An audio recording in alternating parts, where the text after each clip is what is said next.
Hello. आज हम आप लोगों को एक बहुत शुभ योग के बारे में बताने जा रहे हैं, जिसके हमारे कुंडली में मौजूद होने से हमको बहुत से लाभ प्राप्त होते हैं और हमारे जीवन में आनंद, मंगल और अच्छी चीज़ें हमेशा होती रहती हैं। तो साथियों, आज हम आपको गज केसरी योग के बारे में बताने जा रहे हैं। गज केसरी योग का निर्माण जब हमारे जन्म चक्र में चंद्रदेव और गुरुदेव बृहस्पति आपस में संबंध बनाते हैं तो गज केसरी योग का निर्माण होता है। अब आगे हम विस्तार से यह बताएंगे कि किन परिस्थितियों में इसका निर्माण होता है, किन परिस्थितियों में गज केसरी योग को प्रभावी नहीं माना जाता, कहाँ ये अपना पूर्ण फल देने में सक्षम होते हैं और कहाँ इनके फलों में न्यूनता या अशुभता भी कभी कभी आ जाती है। आइए मित्रों, इस पर हम चर्चा करते हैं।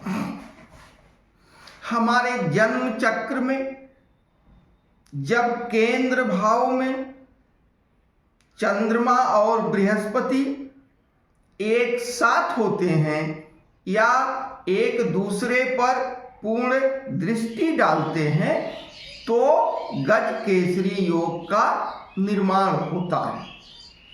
यह स्थिति केंद्र भाव में ही बनती है। पहले भी हम आपको बता चुके हैं कि किन परिस्थितियों में इसका निर्माण होता है और किन परिस्थितियों में इसका पूर्ण लाभ होता है। तो हमारे जन्म चक्र के केंद्र भाव में, अब केंद्र भाव कौन होते हैं? हमारी जन्म कुंडली में 12 भाव होते हैं और उन 12 भाव में लग्न स्थान को, चतुर्थ स्थान को, सप्तम स्थान को और दशम स्थान को केंद्र भाव कहा जाता है। इन भाव में चंद्रमा और बृहस्पति के साथ होने पर भी और एक दूसरे के से सप्तम भाव में स्थित होने पर गज केसरी योग का निर्माण होता है। अब इसका प्रभाव क्या होगा? इसके पहले हम जानते हैं कि चंद्रमा क्या है और बृहस्पति क्या है। चंद्रमा हमारे मन का कारक होता है। चंद्रमा जल तत्व का कारक होता है। चंद्रमा औषधियों का कारक होता है। चंद्रमा शीतलता का कारक होता है। क्योंकि हमारे शरीर में लगभग 70% के आसपास या उससे ऊपर 70% के आसपास जलीय तत्व होते हैं। हमारे शरीर में 5 से 6 लीटर तक खून मौजूद होता है। तो जलीय तत्व की प्रधानता, जिसका कारक चंद्रमा होता है, इसी के साथ चंद्रमा औषधियों का कारक भी होता है। और 9 ग्रहों में चंद्रमा सबसे तेज गति से चलने वाला ग्रह होता है, जो लगभग 2.25 दिन से 2.5 दिन में एक राशि को भोग करके अगली राशि में चला जाता है। तो अब इन परिस्थितियों में चंद्रमा मन का कारक होता है। चंद्रमा तेजी से चलता रहता है अन्य ग्रहों के मुकाबले। और बृहस्पति देव, जिनको देव गुरु की उपाधि है, 9 ग्रहों में जिनको गुरु के नाम से जाना जाता है, जो विस्तृत हैं, जिनका फैलाव असीमित है, जो विराट हैं, जो ज्ञान के प्रतीक हैं, जो विवेक के प्रतीक हैं। अब मन की चंचलता पर जब ज्ञान और विवेक का प्रभाव पड़ता है, दृष्टि पड़ती है, तो व्यक्ति के मन में स्थिरता आती है और स्थिर मन स्थिर तन को आगे बढ़ाता है। और जब तन भी स्थिर हो, आपका मन भी स्थिर हो और आपके शरीर के ऊपर ज्ञान और विवेक की छाया हो, तो आपका उठाया गया हर कदम निश्चित रूप से आपको उत्तरोत्तर प्रगति की तरफ ही ले जाएगा। इसीलिए सभी योगों में, ज्योतिष शास्त्र में, शास्त्र के मत से, विद्वानों के मत से गज केसरी योग को बहुत ही अच्छा शुभ योग और प्रभावशाली योग माना गया है। अब हम देखते हैं कि किन भावों पर इसका क्या प्रभाव पड़ता है। अगर आपके अभी में चंद्रमा और बृहस्पति के साथ मौजूद होने से आपके ऊपर पड़ने वाले प्रभाव के बारे में चर्चा करने जा रहा हूं। अगर लग्न में देवगुरु बृहस्पति और चंद्रमा साथ हैं, तो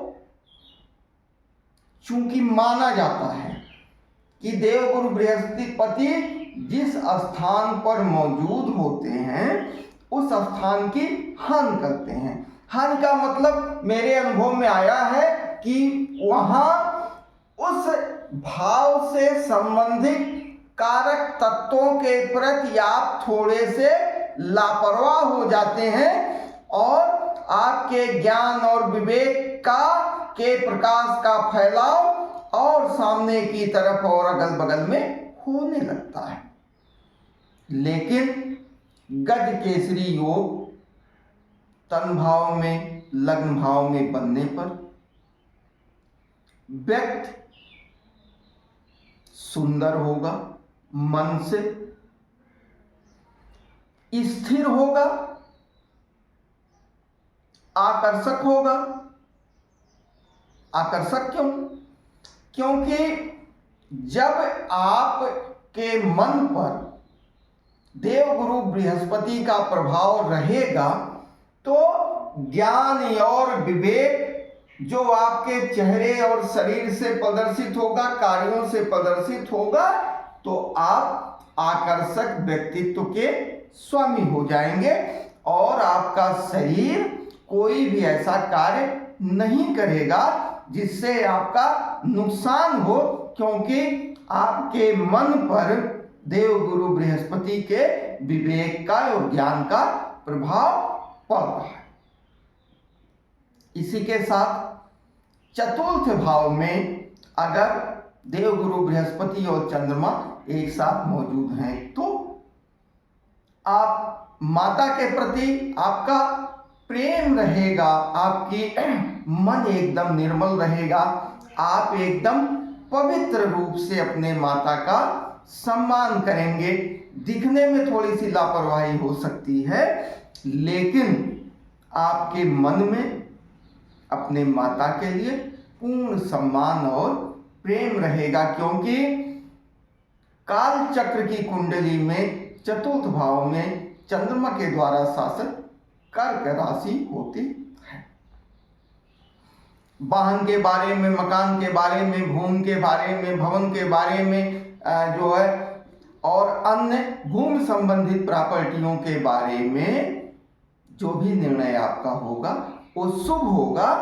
और इस भाव में यह योग बनने के कारण आपके द्वारा लिए गए निर्णयों से आपके भवन भूमि वाहन में उत्तरोत्तर वृद्धि होगी। इसी के साथ अगर सप्तम भाव में देवगुरु बृहस्पति और चंद्रदेव महाराज जी के संयोजन से संबंध स्थापित करने से अगर गजकेसरी योग बन रहा है, तो निश्चित रूप से आप व्यापार को लेके, आप अपनी पत्नी को लेके आपके मन में अच्छे भाव हमेशा रहेंगे। दिखने में लापरवाही हो सकती है, आप थोड़े से लापरवाह हो सकते हैं ऊपरी तौर पर, लेकिन निश्चित रूप से आपका मन शुभ कार्य के लिए ही प्रेरित होगा। आप अनैतिक कार्य नहीं कर सकते, आप व्यसनी नहीं हो सकते। इसी के साथ दसम भाव में जब गज केसरी योग बनता है तो जो भाव आपके पिता का भाव है, आपके कर्म का भाव, आपके यश का भाव, आपके प्रतिष्ठा का भाव है। और हालांकि कालपुरुष की कुंडली में यहाँ मकर राशि होती है जो देवगुरु बृहस्पति, जिसमें जाके थोड़े से कमजोर पड़ जाते हैं। और जो है यहाँ चंद्रमा और देवगुरु बृहस्पति का संयोजन आपके यश, आपकी प्रतिष्ठा को बढ़ाएगा, पिता से संबंध ठीक रखेगा। क्यों? क्योंकि पिता बुजुर्ग की श्रेणी में होते हैं और देवगुरु बृहस्पति का भी वही रूप होता है। आप अपने कार्यों के द्वारा थोड़े लापरवाह हो सकते हैं, लेकिन मन आपके यश, प्रतिष्ठा, पिता को लेके कभी आपका मन धूमिल नहीं होगा, कुटिल नहीं होगा और आपके द्वारा किए गए कार्य नैतिक होंगे। अनैतिक होने की कोई संभावना नहीं है। अगर गज केसरी योग दसम भाव में बन रहा है तो निश्चित रूप से आप ये मान के चलिए कि दसम भाव में बनने वाला गज केसरी योग आपके द्वारा किए गए कार्यों से आपको प्रतिष्ठित कराएगा, आपकी प्रतिष्ठा बढ़ाएगा, आपका यश बढ़ेगा, आपकी प्रसिद्धि बढ़ेगी। इसी के साथ जब चंद्रमा और देवगुरु बृहस्पति एक दूसरे से समसप्तक होते हैं तब भी गज केसरी का निर्माण होता है। कैसे? लग्न में देवगुरु बृहस्पति बैठे हुए, चंद्रमा सप्तम भाव में बैठे हुए हैं, तो भी गज केसरी योग का बढ़िया निर्माण होगा। इसके उलट भी हो सकता है, देवगुरु बृहस्पति सप्तम भाव में बैठे हैं, चंद्रमा लग्न में बैठे हुए हैं, तब भी गज केसरी योग का निर्माण होगा। अब यहाँ क्या होता है? यहाँ परिस्थितियां थोड़ी सी उलट जाती हैं। जैसे देवगुरु बृहस्पति अगर लग्न में बैठे हुए हैं तो उस स्थान के प्रति लापरवाही का मतलब थोड़ी सी विरक्ति होती है। ज्यों-ज्यों ज्ञान आपका बढ़ता जाता है त्यों-त्यों सांसारिक आडंबरों से, माया से, मोह से, भ्रम से आपको मुक्ति मिल जाती है। तो देवगुरु बृहस्पति के बारे में जो ये बताया गया है कि वो जिस स्थान पर होते हैं उस स्थान की हानि करते हैं, तो ये चीजें शास्त्रों में लौकिक भौतिक चीजों को दृष्टिगत रखते हुए बताई गई।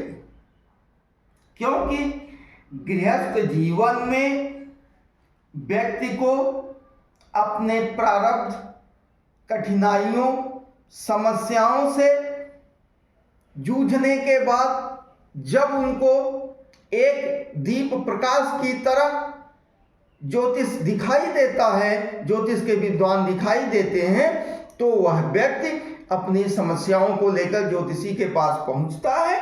तो चूंकि उसकी समस्याएं लौकिक हैं और बहुसंख्यक गृहस्थ में मौजूद व्यक्ति को ही इस तरह की जरूरत पड़ती है, तो ज्योतिष शास्त्र के विद्वानों ने इन चीजों को दृष्टिगत, या यह मान के चलिए कि भौतिक चीजों को दृष्टिगत रखते हुए जो है उन्होंने अपनी बातों को कहा है।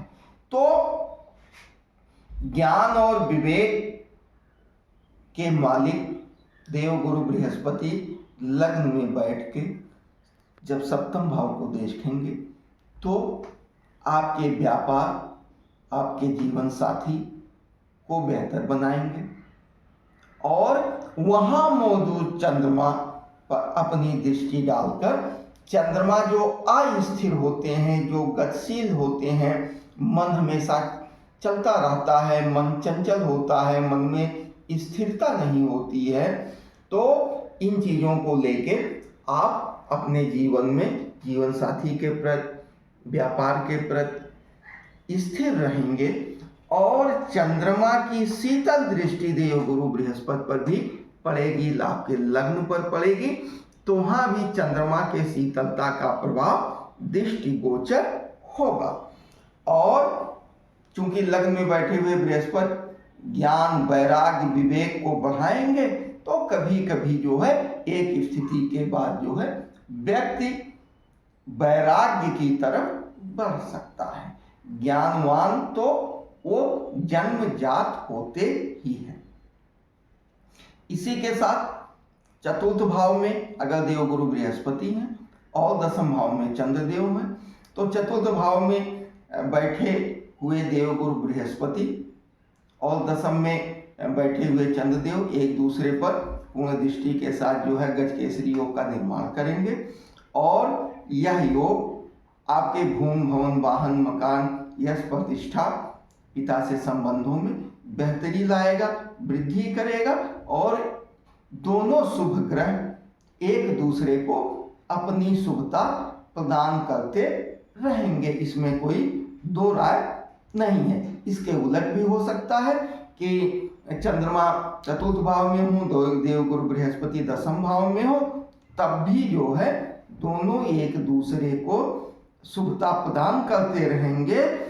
चंद्रमा विवेक, ज्ञान को संतुलित बनाने का काम करेगा, वहीं देवगुरु बृहस्पति की अमृत दृष्टि चंद्रमा के ऊपर पड़कर उनकी मन में जो चंचलता, चलायमानता होती है, उसको वो बेहतर करेगा। तो मुख्यतः जिन भावों को हमने बताया है, इन भावों में ही गजकेसरी योग का पूर्ण प्रभाव मिलता है।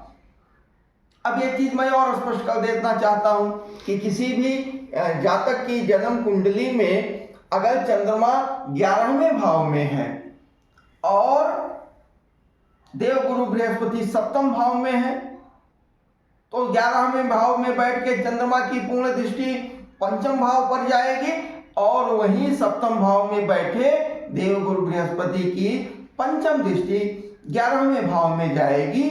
तो यहां गज केसरी योग का निर्माण नहीं होगा। हालांकि 11वें भाव में और चंद्रमा में, 11वें भाव के कारकत्व में और चंद्रमा में निश्चित रूप से शुभता की बढ़ोतरी होगी, इसमें दो राय नहीं है। लेकिन गज केसरी योग का निर्माण नहीं होगा।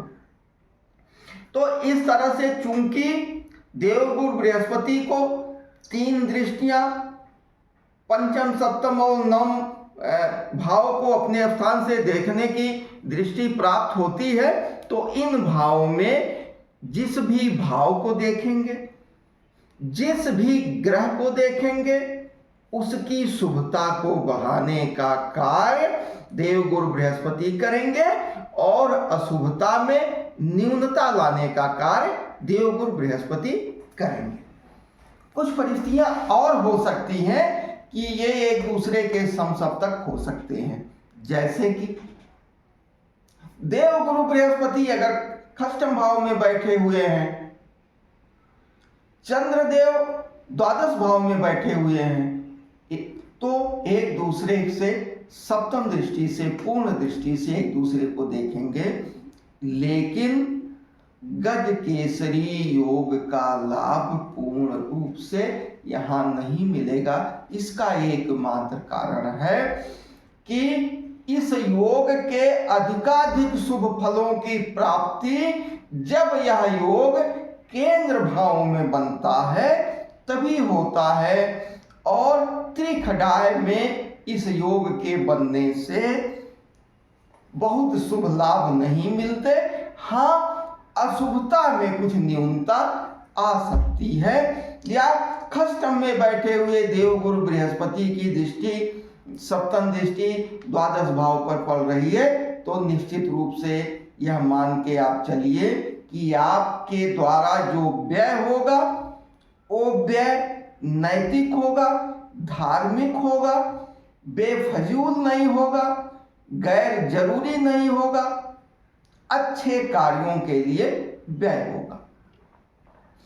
अब कभी कभी अनुभव में आता है, तमाम विद्वान ज्योतिषी भी इस पर चर्चा करते हैं कि ऐसा क्यों होता है कभी कभी कि केंद्र भाव में बनने वाले गजकेसरी योग का पूर्ण लाभ जातक को नहीं मिलता। उसके भी दो कारण महत्वपूर्ण होते हैं। एक तो देवगुरु बृहस्पति और चंद्रमा उस जातक के जन्म चक्र में अगर पूर्ण रूप से कारक योग कारक होंगे तभी इस योग का पूर्ण शुभ फल प्राप्त होगा। अगर देवगुरु बृहस्पति और चंद्रमा उस लग्न में अकारक होंगे, योग कारक नहीं होंगे, मारक होंगे, तो आप ये मान के चलिए कि निश्चित रूप से शुभ फलों में बहुत ही ज्यादा न्यूनता आ जाती है। और यह मान के चलिए कि कुछ व्यक्तियों के इसके दुष्प्रभाव का भी सामना करना पड़ता है। तो प्रिय साथियों, अब आप विद्वान ज्योतिषी से अपने जन्म चक्र का अध्ययन करवा के यह स्पष्ट कर सकते हैं कि आपकी कुंडली में गजकेसरी योग है कि नहीं है। आपकी कुंडली में चंद्रमा और देवगुरु बृहस्पति की स्थिति क्या है, लग्नेश हैं कि कारक हैं कि योग कारक हैं कि अकारक हैं कि मारक हैं। इतना होने के बाद आप यह स्पष्ट कर सकते हैं कि हमको गजकेसरी योग का पूर्ण लाभ मिलेगा कि नहीं मिलेगा, हमको नुकसान क्या उठाना पड़ सकता है कुंडली में। तो विद्वान ज्योतिषी इसके जो है ये आपको सलाह दे देंगे। हाँ, अगर आपकी कुंडली में देवगुरु बृहस्पति और चंद्रमा योग कारक हैं तो हम आपको बृहस्पति की शुभता और चंद्रमा की शुभता बढ़ाने के लिए कुछ उपाय बताने जा रहे हैं। बृहस्पति देव की शुभता बढ़ाने के लिए आप पीले वस्त्रों का जो है आप पीले वस्त्रों का प्रयोग अपने जीवन में अधिक करिए। आपके अन्न में पीले अन्न की प्रमुखता होनी चाहिए। आप थोड़ी सी हल्दी के कच्ची हल्दी का सेवन बढ़ा सकते हैं। आप उम्र दराज व्यक्ति, साधु महात्मा, सन्यासी, अध्यापक, जो भी लोग गुरु की श्रेणी में आते हैं, आप उनका सम्मान बढ़ा के, उनका सम्मान करके, उनका आशीर्वाद लेके देवगुरु बृहस्पति की शुभता बढ़ा सकते हैं। आप तीर्थ स्थान की यात्रा करके देवगुरु बृहस्पति की शुभता बढ़ा सकते हैं। आप अध्यापक को सम्मान देके देवगुरु की शुभता बढ़ा सकते हैं। आप किसी विद्यालय में कॉपी किताब दान करके देवगुरु बृहस्पति की शुभता बढ़ा सकते हैं। तो इन उपायों का प्रयोग आप बृहस्पति देव को मजबूत करने के लिए कर सकते हैं। अगर आपकी कुंडली में देवगुरु बृहस्पति या कारक हैं या मारक हैं तो आप इन उपायों की जगह पर आप बृहस्पतिवार को 1.25 किलो पके हुए पीले केले के फल का दान करिए। आप केले के जड़ में बृहस्पतिवार को रोज कर पाइए तो रोज, नहीं तो बृहस्पतिवार को केले की जड़ में जो है हल्दी मिश्रित जल उसकी जल में अर्पण करें और उनको प्रणाम करें।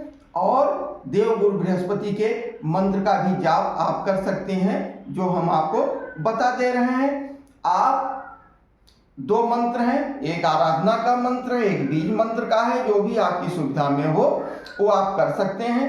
आराधना के लिए आप कह सकते हैं ओम देवानां च ऋषिगणां च गुरुं कांचन सन्निभं बुद्धिभूतं त्रिलोकेशं तं नमामि बृहस्पतिम्। ओम बृहस्पतिये नमः। ओम। आप इस मंत्र से देवगुरु बृहस्पति की आराधना कर सकते हैं।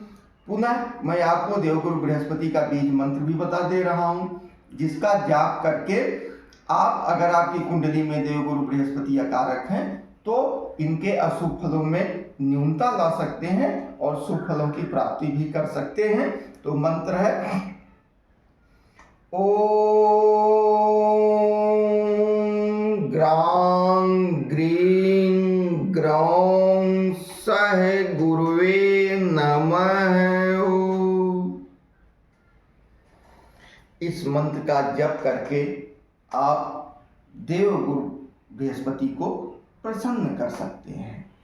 तो साथियों, ये इसी के साथ चंद्रमा के लिए मैं हमेशा ध्यान और महादेव भोलेनाथ का रुद्राभिषेक, जलाभिषेक और उनके पूजन अर्चन का सलाह देता हूँ। तो देवगुरु बृहस्पति और चंद्रदेव के द्वारा बनने वाले गज केसरी योग का लाभ प्राप्त करने के लिए अपने कुंडली का अध्ययन करवा के आप योग कारक, अकारक, मारक इनमें अंतर करके कि आपकी कुंडली में क्या असर है, उस असर के हिसाब से अगर आप आगे बढ़ते हैं, आगे कार्य करते हैं, तो निश्चित रूप से आपका जीवन बहुत ही सफल होगा, संतुलित होगा। इसमें कोई दो राय नहीं है। आप लोगों को हमारी तरफ से बहुत बहुत शुभकामना। जय हिंद, जय वैदिक।